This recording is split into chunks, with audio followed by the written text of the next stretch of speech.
Qu'est-ce que Boulares apporte de différent par rapport aux autres entreprises en Afrique? Oui.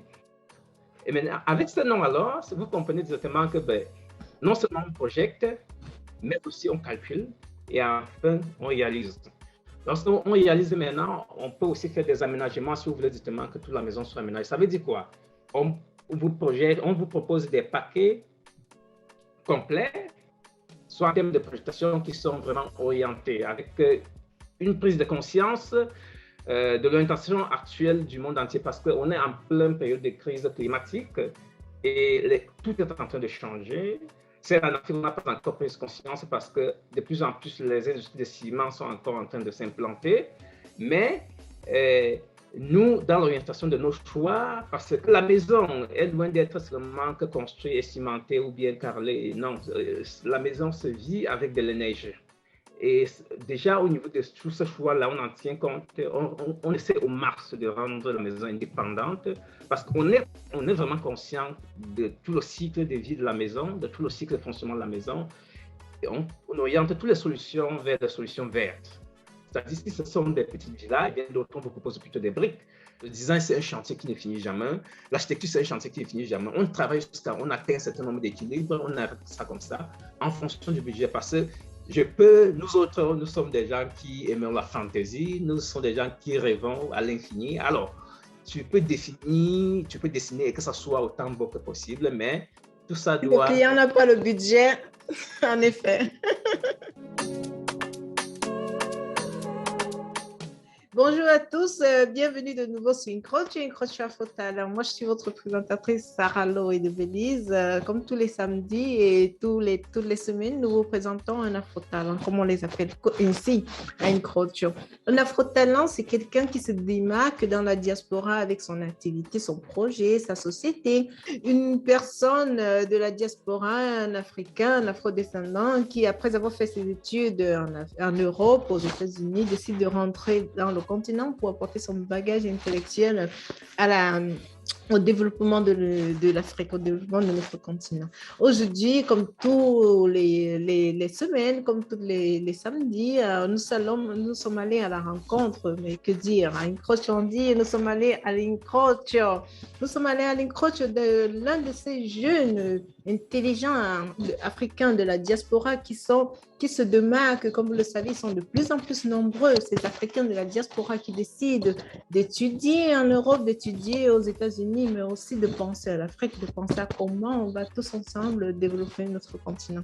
Donc aujourd'hui, nous avons le plaisir, l'honneur de rencontrer le futur ingénieur. Il n'a pas encore fini ses études, mais je vous dis, déjà, il a les idées pleines la tête.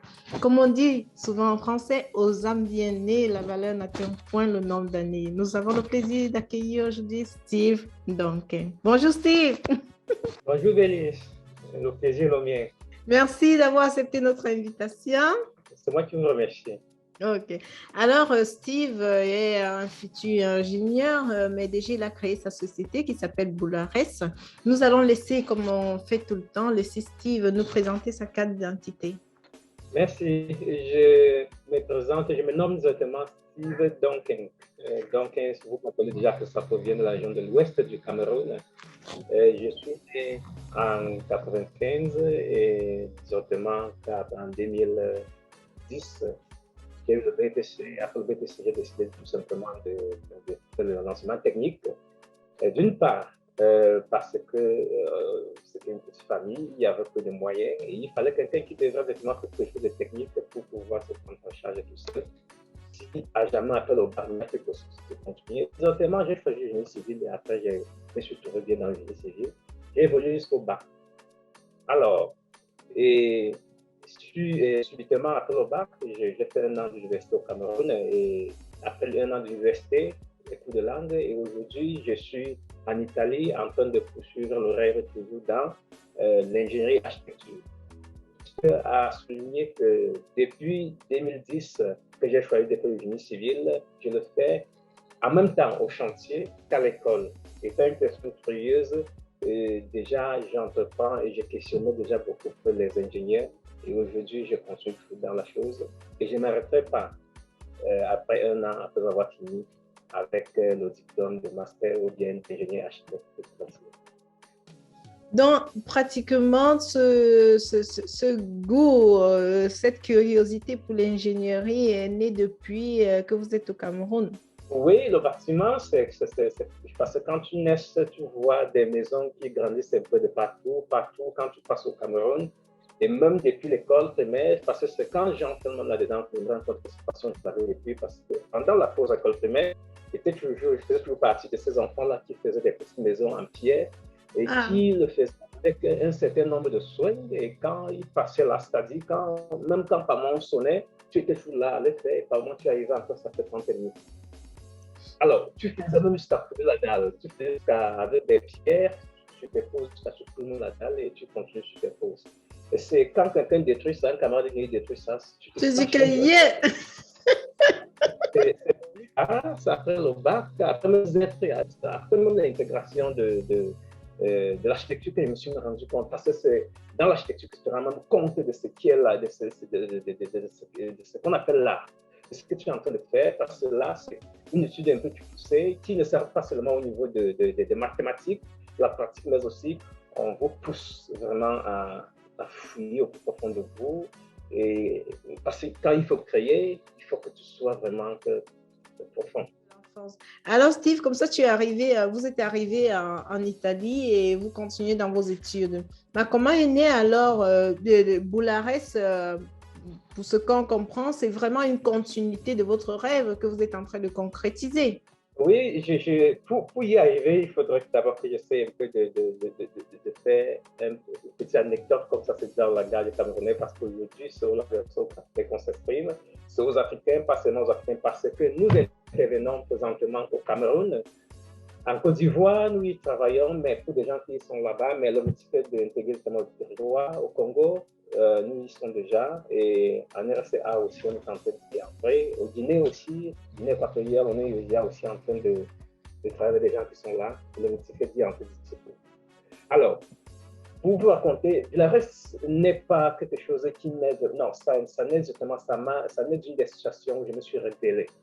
Rebellé pourquoi? Parce que depuis 2010, je suis exactement dans le métier. J'essaye d'être au max curieux, pratique, présent. Et ça veut dire quoi? Depuis 2010, alors, j'essaye au max aussi de voir et de me questionner exactement de ce qui se passe. On ne peut pas faire mieux. Ça, cet aspect-là, c'est depuis le Cameroun.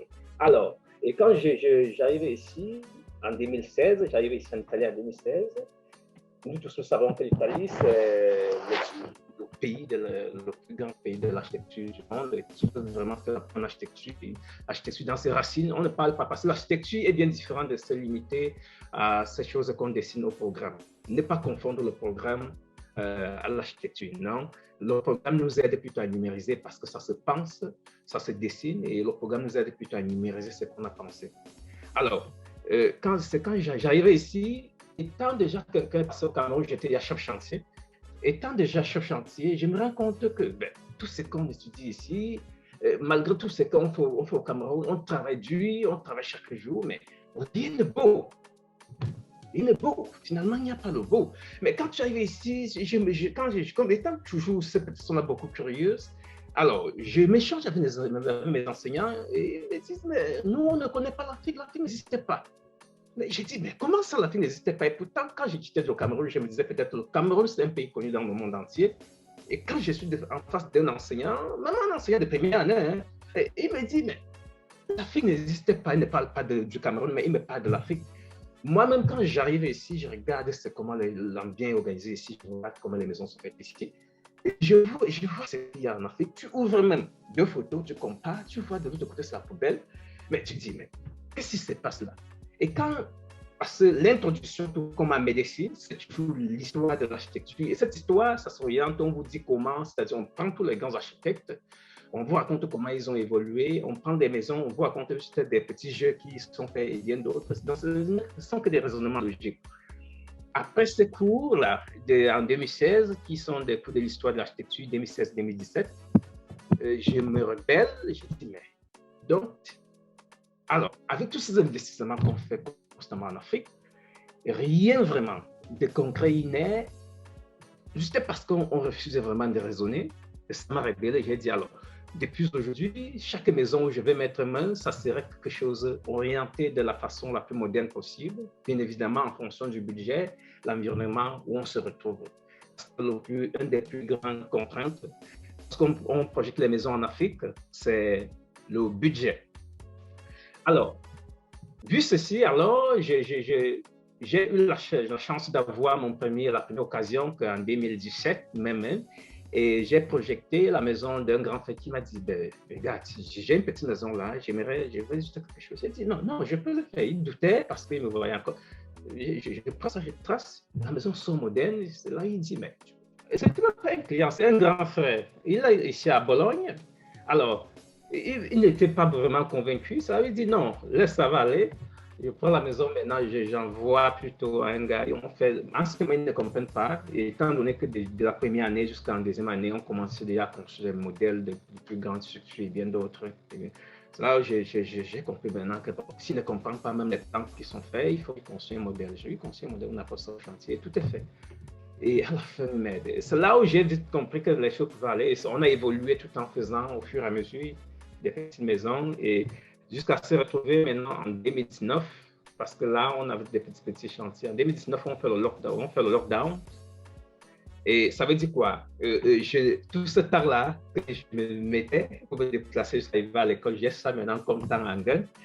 Et je peux utiliser ça pour quelque chose. Ça veut dire quoi? Ça veut dire les temps de pause que tu attends pour entrer en classe et bien d'autres, tu peux gagner ça et faire d'autres choses. Le temps d'échange pour des cours, tu peux gagner ça pour faire autre chose. Tu peux même minimiser tes cours et faire quelque chose. Alors, on est au lockdown. On a la maison, on étudie, on ne peut pas sortir. Il faut faire quelque chose. C'est là où je rassemble les équipes. J'ai dit, on crée d'abord une entreprise. C'est là où je rassemble mes anciens enseignants parce que les gens de ma promotion, par moment, je les rencontre, le niveau n'est pas assez élevé, soit en termes de compréhension qu'en termes d'exercice. Et ceux qui sont même aussi déjà en exercice, par moment, la collaboration est difficile. Difficile pas parce qu'ils ne sont pas capables, mais parce que il y a encore beaucoup de jeunesse, disons ça comme ça. Alors, lorsque tu rassembles, je ramène les équipes, la première équipe a failli. Il faut le dire, c'est ça aussi, ça le parcours de l'entrepreneuriat. La deuxième équipe a failli. Et heureusement, ces enseignants, comme ils savaient, parce que ce sont des gens qui m'ont suivi depuis ces techniques, ils connaissaient mes capacités, et ils étaient là pour m'accompagner. Donc, ce sont des enseignants au Cameroun, il faut préciser. Oui, des enseignants au Cameroun. Ah. Et aussi des conseillers ici à l'Université de Bologne. Oh. En 2020 maintenant, que la deuxième équipe, là, il y a une équipe définitive où nous sommes presque 3. Moi, un ingénieur qui en même temps aussi enseigne au Cameroun et une architecte de l'intérieur dont elle-même aussi elle a étudié ici en Italie, plus précisément à Florence. Elle a fait l'architecture de l'intérieur, elle a aussi fait elle a eu des expériences aussi au Nigeria et présentement elle est au Cameroun. Donc on a formé une équipe du genre maintenant.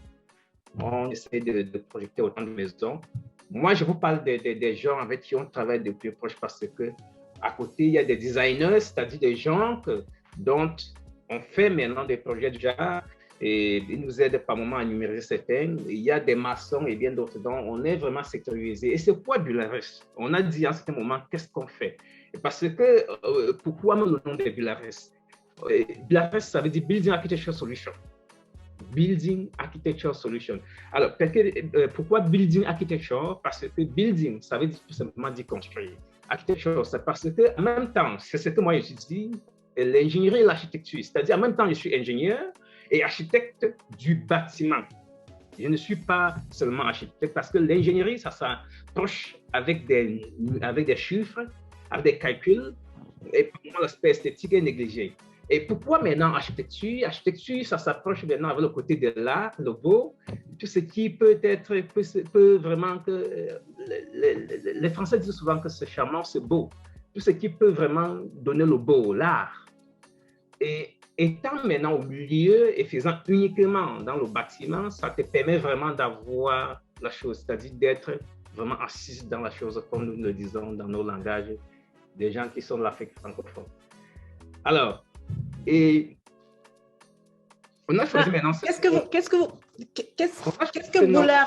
Qu'est-ce que Boulares apporte de différent par rapport aux autres entreprises en Afrique?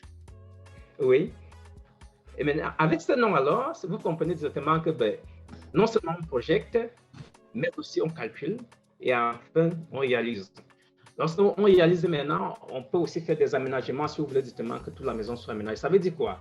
On vous propose des paquets complets, soit en termes de prestations qui sont vraiment orientés avec une prise de conscience de l'orientation actuelle du monde entier parce qu'on est en pleine période de crise climatique et tout est en train de changer.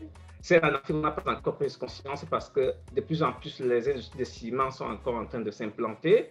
Mais nous, dans l'orientation de nos choix, parce que la maison est loin d'être seulement que construite et cimentée ou bien carrelée. Non, la maison se vit avec de l'énergie. Et déjà, au niveau de tout ce choix-là, on en tient compte. On essaie au max de rendre la maison indépendante parce qu'on est vraiment conscient de tout le cycle de vie de la maison, de tout le cycle de fonctionnement de la maison. Et on oriente toutes les solutions vers des solutions vertes.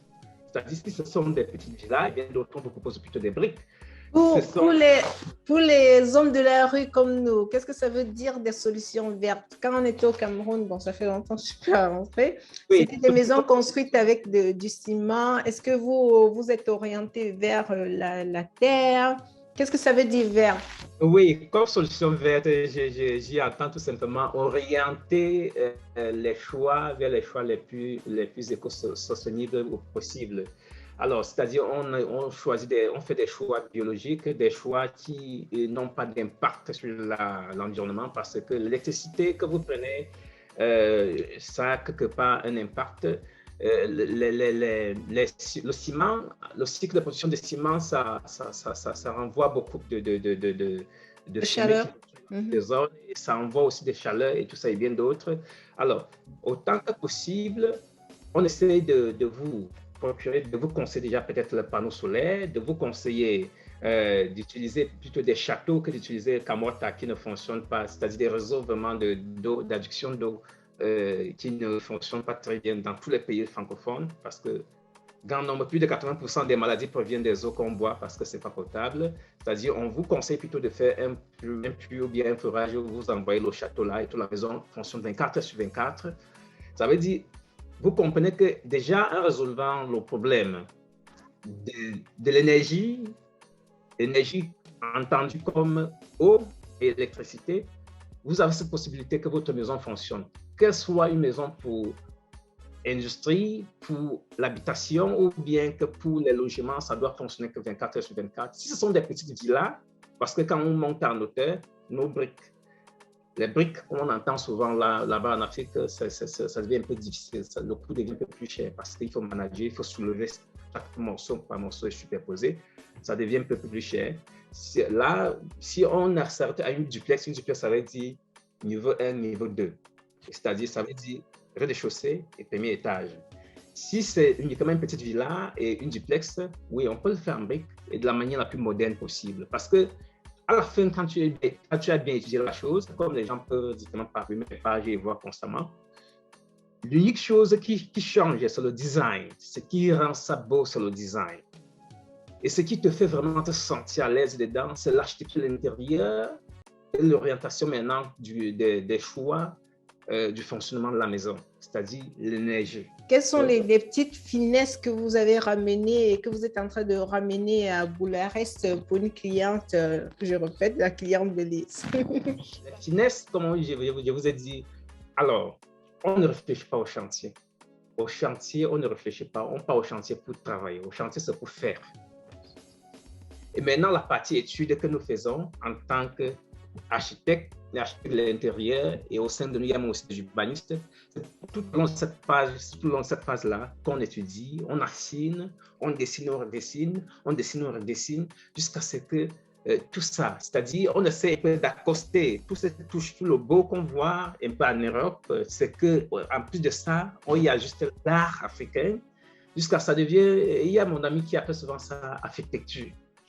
Architecture, ça veut dire un mix de l'architecture africaine et de l'architecture aussi européenne, mais qui fonctionne. Et un point est capital, c'est le budget du client. Parce que si vous vous attendez peut-être que non, le design ne finit jamais. Le design, c'est un chantier qui ne finit jamais. L'architecture, c'est un chantier qui ne finit jamais. On travaille jusqu'à, on atteint un certain nombre d'équilibres, on arrête ça comme ça, en fonction du budget. Parce que nous autres, nous sommes des gens qui aimons la fantaisie, nous sommes des gens qui rêvons à l'infini. Alors, tu peux dessiner que ça soit autant beau que possible, mais tout ça doit... Le client n'a pas le budget, en effet. Qu'est-ce que vous offrez? Quels sont les services que vous offrez concrètement pour ceux qui sont en train de nous écouter? Alors, nous, on utilise toutes les plateformes pour travailler, c'est-à-dire on utilise Skype, Zoom, comme nous sommes présentement en train d'utiliser. On utilise aussi Google Meet, dont moi j'ai trouvé vraiment que ça a des potentiels de définition. Et on utilise aussi WhatsApp et Facebook pour travailler en fonction de combien de fois nos clients se sentent à l'aise. Que tu sois en Amérique, que tu sois en Europe, que tu sois dans n'importe quel continent, on travaille. Que tu sois au Cameroun, la phase du design, ça se fait en ligne, avec les descentes sur le terrain de manière continue pour prendre les données si c'est nécessaire. Et quand cette phase est finie, on fait la descente. Et maintenant, avant de mettre main sur les dossiers, sur votre projet, qu'est-ce qui se passe? Vous nous exposez vos vœux. Et il y a une première phase d'interview où on vous écoute à 360 degrés. Après vous avoir bien écouté, on demande à voir maintenant le master plan parce que nous refusons beaucoup de construire des terrains qui ne sont pas titrés, des terrains où le dossier technique n'est pas encore sorti parce que vous commencez le chantier à chaque fois, on vous arrête. Vous introduisez le dossier pour le permis de construire et ça ne sort jamais. Alors, après maintenant avoir vu ça, il y a une descente sur le terrain qui est faite pour voir les choses et on vous propose les thèmes du contrat. Si vous tombez d'accord, on ouvre maintenant sur la page, du design. On dessine. La particularité aussi de là, c'est que vous-même, vous vivez le rêve. Vous voyez le rêve de grandir devant vous parce que c'est quand on ne connaît pas qu'on cache ce qu'on fait. Quand tu es sûr de ce que tu es en train de faire, je pense que tu l'exposes et tu le vois. C'est un peu comme une maman qui fait grandir l'enfant devant, c'est-à-dire chaque jour tu vois cet enfant grandir et à la fin maintenant tu vois comment cet enfant est devenu un grand bonhomme et celui qui retourne vraiment. Vous avez tellement de passion pour votre travail à vous écouter, ça se voit. C'est un peu la même chose avec cette phase que nous faisons, c'est-à-dire on vous écoute. C'est un discours là, un échange comme nous présentement tenter de s'échanger. Après ça, ça commence à se transformer en petites esquisses. Après ces petites esquisses, il y a des petites propositions. Et après ça, on commence maintenant à dessiner à chaque fois, après chaque 2 semaines, voire 3 semaines, en fonction de l'urgence et en fonction aussi de combien de fois nous sommes pris, parce qu'on est toujours sur 2-3 projets au même moment. Quand on dessine constamment, on retourne maintenant, constamment quand on dessine, on retourne réviser avec vous. Ça veut dire quoi? Vous voyez comment on sort de la phase 1, on passe à phase 2, on passe à phase 3, juste à un certain moment, on vous dit oui, toute la partie de la pensée que vous cherchez là, la partie du beau, du design que vous cherchez là, c'est fini ici. Qu'est-ce que vos clients recherchent en principe? Le plus souvent, ils recherchent une solution, comme vous avez dit, une petite croisade, une architecture entre l'architecture moderne et un peu d'architecture et l'architecture africaine. Qu'est-ce que, en principe, ce que vous avez vu, qu'est-ce que les particuliers, qu'est-ce qu'ils recherchent? En fonction avec peut-être ces années d'expérience, je dirais tout simplement, j'ai constaté que beaucoup veulent des maisons modernes et des gens qui sont maintenant en Afrique, ils veulent quelque chose d'extrêmement moderne. Et même comme ils sont toujours bloqués sur la phase budgétaire. Et la partie des études, même comme ils ne sont pas vraiment, parce qu'ils ne savent pas encore qu'il faut payer l'étude parce que c'est un travail vraiment concret. Ah oui. Dans mon domaine, vu que parce que si vous pensez que des projets se ressemblent, aucun projet sur Terre ne se ressemble avec un autre, surtout en termes du bâtiment. Parce que le bâtiment, c'est comme vous voyez ici, quand on le déplace sur le lot B, tous les paramètres changent, il faut encore repenser. Si tu veux échanger en fonction de la personne, si on change, mais si le bâtiment A était pour la personne A et que tu veux le passer maintenant à la personne B, tous les paramètres changent parce que les personnes n'ont pas les mêmes envies. Il faut encore réécouter la personne qui est en face de toi et réimposer tous ses envies, réimposer tout l'ensemble de la maison en fonction de ses envies. C'est ça la difficulté qu'on rencontre parce que les gens ne réussissent pas à comprendre que ce que tu as vu là, c'est à réaliser d'abord, chez toi sur le lot B. Et le B, ça signifie quoi? Ça signifie que ça peut être une pente, et pourtant l'eau n'a pas de pente. Mais oui! Je vais maintenant retourner à ce que les gens constamment veulent.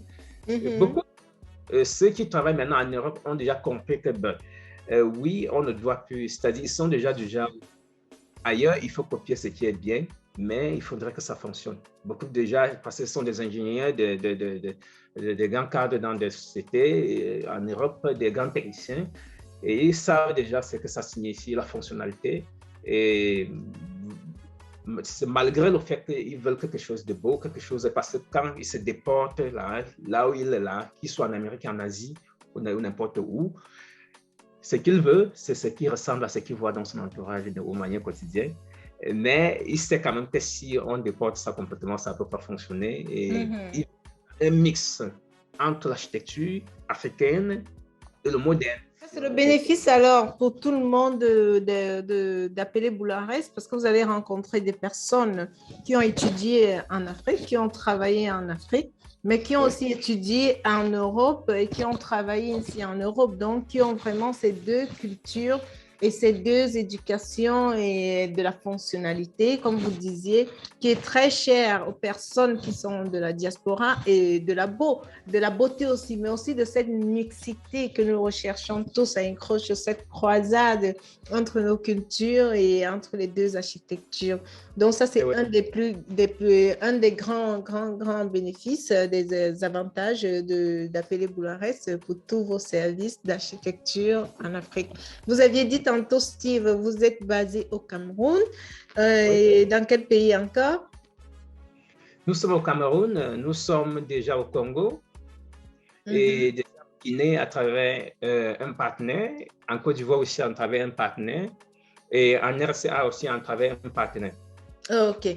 Et Steve l'a dit tantôt, ils sont vraiment, un de leurs piliers, c'est qu'ils tiennent compte de la sustainabilité, donc d'écologie, dans tous les projets qu'ils pensent, qu'ils vous proposent. Donc aussi, c'est aussi ça un avantage d'appeler Boulares, d'appeler Steve Dongen. On va vous laisser tous les contacts pour tous vos projets d'architecture au Congo, au Cameroun. Steve, allez-y. RCA et aussi en Abidjan. Merci beaucoup Yves pour cette belle présentation de votre société. Vraiment, nous vous encourageons et on est vraiment stupéfaits. On est vraiment très content de vous avoir connu et de savoir que vous faites tout ça tout en étant étudiant. Alors, quel est votre leitmotiv pour les jeunes qui sont en train de vous regarder? Qu'est-ce que vous leur dites? Qu'est-ce qu'il faut faire pour arriver où vous êtes? Parce que ce n'est que le début, selon moi. Bon, déjà, avant de laisser un mot peut-être aux gens qui peut-être aimeront rêver, alors, je veux tout simplement dire, si vous voulez quelque chose de bien fait, contactez-nous. Mettons d'abord Boulares en avant et Steve bien après. Et maintenant, concernant maintenant des jeunes qui aimeraient peut-être atteindre un certain niveau. Je ne peux pas dire mon niveau parce que je ne pense pas avoir déjà atteint le sommet. Le chemin est encore beaucoup, beaucoup long.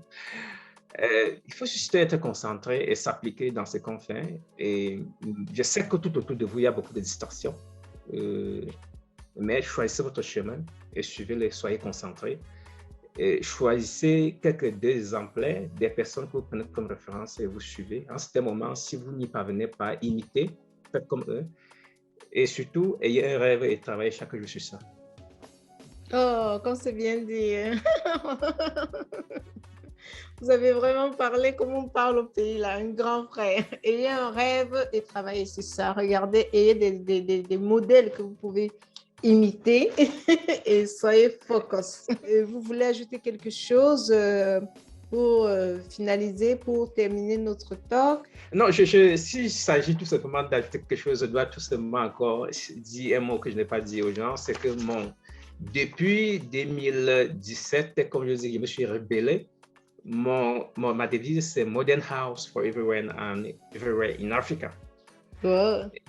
Pour Bilares, on a choisi parce que Bilares, pour nous, ce n'est que ce canal à travers où tout l'ensemble de l'équipe exprime sa passion. Parce que vous comprenez que c'est juste ce canal d'expression de la passion et d'accompagnement de ce qu'ils ont besoin. Parce que constamment, les familles sont arnaquées, constamment, les familles confient des projets aux mains de ceux qui ne comprennent pas, qui vivent dans une autre réalité que ce qu'eux, ils ont dans leur tête.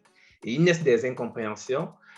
Et nous nous sommes choisis, nous nous sommes donné le devoir d'être ce canal à travers lequel ils réalisent ça sans toutefois être. Et constamment, ils sont suivis et avisés de l'évolution, soit en termes de chantier qu'avec justification des factures, on justifie avec des factures, jusqu'à ce que son projet finisse. Donc, si vous voulez que quelque chose de bien fait, si vous ne voulez plus vous casser la tête, venez chez Bilares. Merci Steve. Alors, c'est quoi pour vous l'Incrocio? La croisade. L'incrocio, pour moi, c'est comme ça se dit. Incrocio, pour ceux qui ne comprennent pas italien, ça signifie incrocio, rencontre. Et donc, je le vois plutôt ici, je l'interprète plutôt comme carrefour, c'est-à-dire c'est ce milieu-là où les cultures se rencontrent.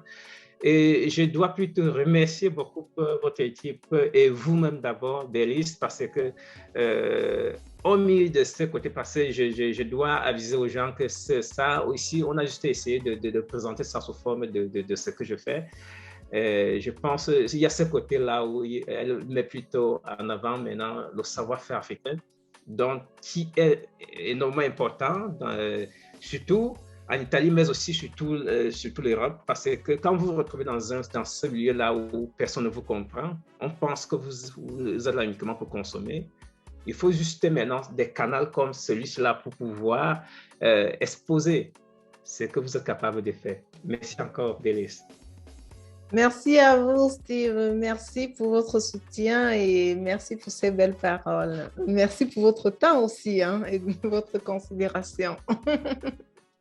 Merci à tous de nous avoir suivis. On espère que vous avez tiré de cette interview beaucoup de choses utiles et surtout aussi que vous avez passé un bon moment avec nous. N'oubliez pas de contacter Steve Duncan à l'adresse que nous vous laissons, son numéro mail, son numéro de téléphone, son mail pour tous vos projets de construction en Afrique. Donc, il va vous mettre ça comme ça. Comme on dit au Cameroun. Merci à tous. Surtout, n'oubliez pas de partager nos vidéos parce que c'est la façon la plus importante de nous soutenir. Merci pour votre soutien. Au revoir.